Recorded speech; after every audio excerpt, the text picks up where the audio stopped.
Rattler fans, welcome to Talkin Rattlers, the podcast where the banter is now in championship season, coming to you from Amarillo, Texas, just north of Canyon, Texas, the site of the 2014 Women's Basketball South Central Regional. David Tovar, Brian McGlue on with me. And Brian, this is the eve of the start of the tournament. We are now getting to business. Yes, it's less than 24 hours now. We're getting ready for game time, and all the hours of preparation and travel are going to come full circle in this one game this Friday night. Indeed, and the number 5 seeded women's Rattlers will be taking on Colorado State University Pueblo.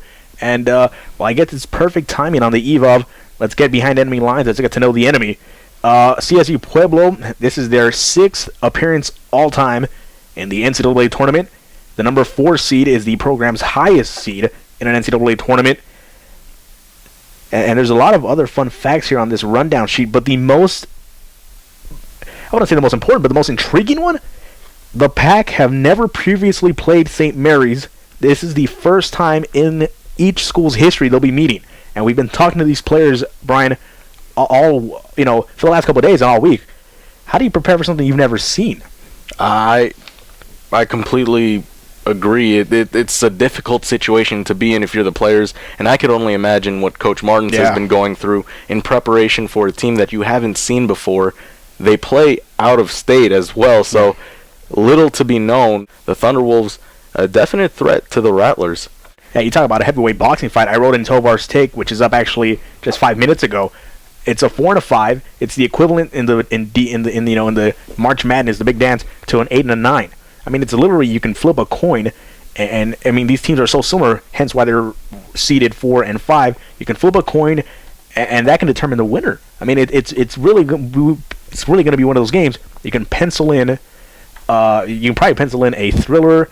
Some play at the buzzer will probably decide it. Folks, stay with us. We have Jackie Woods and Bria Bell. They'll be here and they'll be chatting with us about tomorrow's game and some funny anecdotes and some ha-has. Speaking of ha's, we'll also have Chad Peters live from Denver. Stay with us. More coming. Talkin Rattlers, where the banter's never out of season. All right, Rattler fans, welcome to the Talkin Rattler Podcast. David Tovar joined by Brian McGlue, and we are joined by our 2 super seniors on this team, Jackie Woods, Bria Bell. Guys, thank you so much for joining us. Bria is a senior on this team. You got a lot of young pups on this team, and it's your 2nd straight regional. How do you keep them confident? How do you keep them relaxed? How do you keep them not tense? I don't think anybody's really tense. It's just another game. I mean, yeah, it counts more, and right now it's win or go home. But that's just what we try to instill in everyone's head. It's just another game, but you just have to come out hard. Well, for both of you guys, you've been through this last year, and you're going through it again this year. How does your experience from last year's tournament translate over to this year, and how has it helped you guys? Last year we lost first game, so that was definitely an upset because we thought we had the talent and the ability to win. So this year it's, not taking it lightly at all or assuming that we have it in the bag. You have to take a game at a time and prepare like any other game. Yeah, now speaking of any other game, this is very much not like any other game. It's a regional tournament, but also you've never played this team before in school history. This is the first time we're ever seeing Colorado State Pueblo. How do you prepare for something you've never seen? Well, we've broken down film and we've gone over their plays, and we kind of compared them to a couple of teams that we played in the conference, but like you said, we've never seen them before, so we're just basing it off of film and going to use our strengths, and we'll see in the game what we can do against this team. Now, throughout the practices thus far, we've been able to sit in and watch you guys. How has practice definitely, in a way, aided you guys' preparation for Colorado State Pueblo? Practices have been very relaxed. Usually they're tense and everyone's nervous, but everyone's comfortable. Everybody knows their role. Everybody knows what to do. And like I said before, we've just been going over their plays and trying to prepare as much as we can. Yeah, I've noticed that. You guys are pretty cool in practice, and you guys walk around in and out of that bus, you guys are pretty chill. Why is that? I mean, I think we're more nervous as broadcasters and commentators. You guys are cool like the other side of the pillow. How is that? Because I don't want to sound cocky, but because we know what we can do. Yeah. And I don't think the team that we're playing has played anybody like us. I feel like we've played people similar to them, but I don't think they've seen anybody like us. Indeed, and you guys are number 5 in this tournament. You guys were close. Take me back. Speaking of close, take me back to the Heartland Conference tournament. You guys were an overtime away from St. Edwards. What did that game teach you guys about putting it away and being able to and you guys are going to use that to correct those mistakes here against Pueblo? That definitely was an eye-opener. It was very upsetting. It taught us a lot of things. It taught us that we have to finish a game. We had double overtime. We had 2 opportunities to close out, and we didn't. Luckily, we got a bid, and now we're here. But we're not going to get that second chance again. It's win or go home. Indeed. Now you're sitting next to Jackie Woods, one of the most versatile players. Great offensive player. We've seen your scoring average. We've seen and really you're an underrated playmaker. One of the best passers on this team. Bria, can you speak for Jackie's ability? I mean, what does Jackie bring to this team? Jackie's definitely one of the top leaders on the team. Everybody follows her. I don't know if aura is the right word or energy. Everybody feeds off Jackie's energy. So when she's hype and when she's making the plays, I mean, she's our go-to. So when she's good, everything's good. And I mean, even when times are bad, she's still trying to uplift and encourage people. So I mean, we feed off her a lot. And Jackie, you got Bria right next to you. It's a third of you guys play together. Mm-hmm. So tell me about Bria. I mean, also one of those players who, when she gets it going offensively, the team's almost unstoppable, but really a force defensively. You mean she clogs the paint, and it really shuts down everything for the other team. Yeah, usually in practice we give her a hard time because we say she fouls, but in the game she gets it done.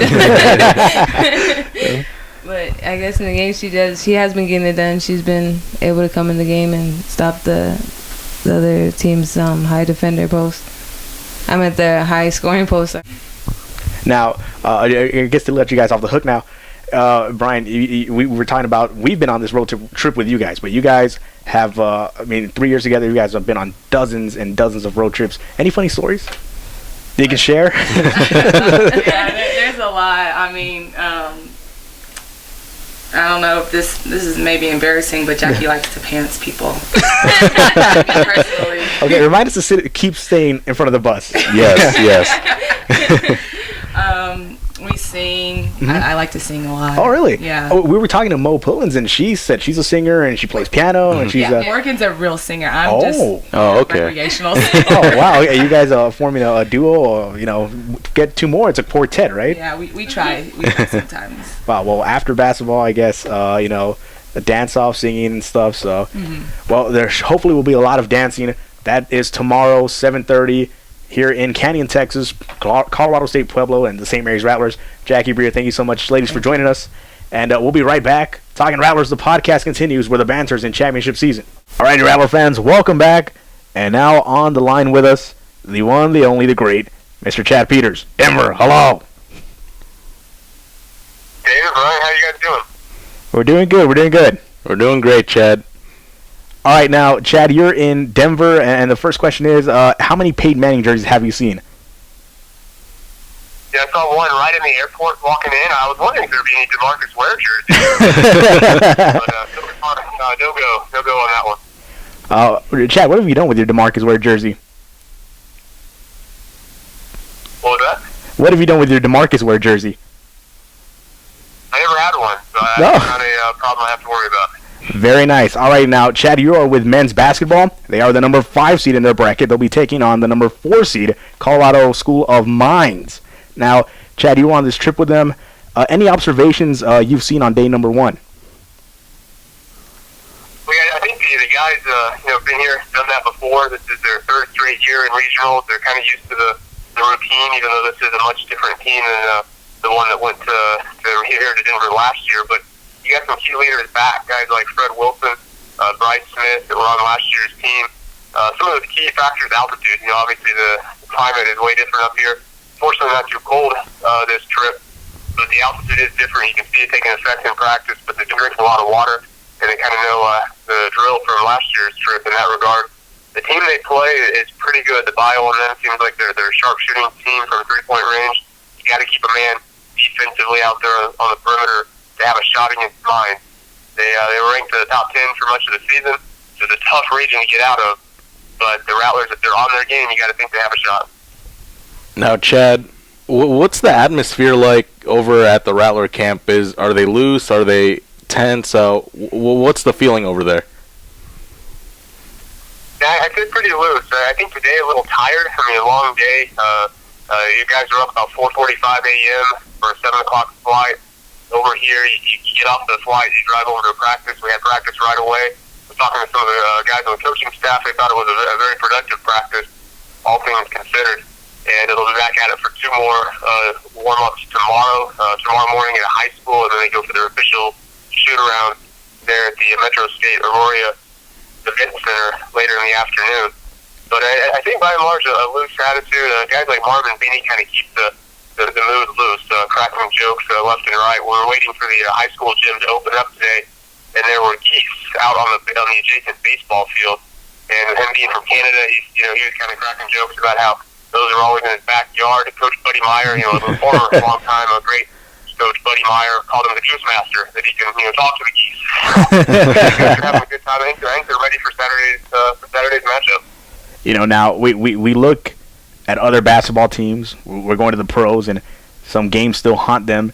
Metro State, this was the same place where the Rattlers got knocked out last year. Has that come up in conversation? Has that been brought up? Is it something the coaching staff, the team still thinks about?